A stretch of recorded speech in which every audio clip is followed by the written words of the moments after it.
What if I tell you that employers rejecting 4-day work week isn't due to the hours or the productivity, but something else? Now, watch to the end to see whether you agree or not. So, with the flexible working arrangement guidelines set to be in place in December, you must be wondering, is there a possibility that we can finally move to a 4-day work week? Here's the thing, maybe not so fast, but there's a chance in the future. You see, if you look at the numbers, 4-day work week is actually not bad. Even before COVID-19 disrupted how we work, some governments and businesses have tried experimenting with the 4-day work week, and the results are promising. Workers reported up to a 40% increase in productivity, and companies spend less money since fewer people are in the office using the aircon and electricity. But why more work is done when fewer hours are clocked? One word, focus. With shorter working hours, people tend to focus on work more and then get more done, and won't spend working hours browsing through TikTok videos. I ask you, do you have friends who work 7 days a week and still achieve nothing? Or do you have friends who work 1 day a week and achieve everything? Or maybe you're like me, who got no friends.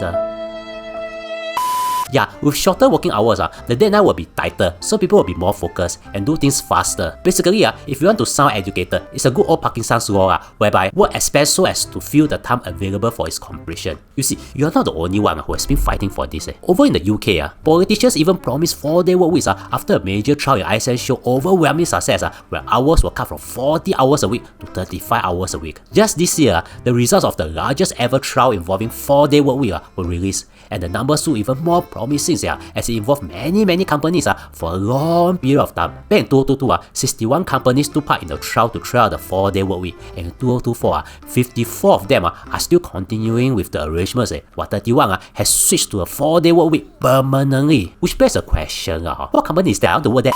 Which begs a question, why aren't we moving towards this, towards cultural norms? You see, it's actually all about acceptance and not logic. Example of cultural norms are, like guys should have short hairs, ladies shouldn't wear bosses, people only wash their hands in public washroom when others are around, we should always buy bubble tea when you see a bubble tea shop.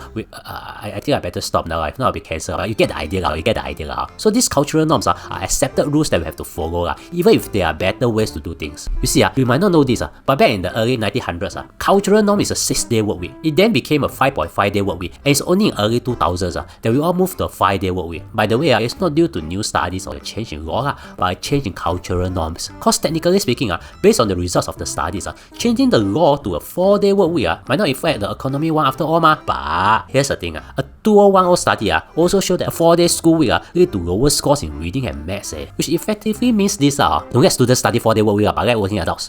Yeah, but seriously speaking, it means this, it might be subjective after all. Still, the key takeaway is actually not the number of days you work, but the number of work you can squeeze into your work week. Because let's face it, if you are an efficient worker, you'll be able to achieve better results, whether it's a 4-day, 5-day, or even heck, a 3-day work week. Everyone has got 24 hours, but everyone has different attitude towards work. And since you cannot change the cultural norms, as that is determined by many people, but you can change yourself, so just finish up your work and spend the extra time doing your own things. If you think I learned something, consider subscribing, and also thank you for spending 3 minutes with me. I appreciate the one, you bodo.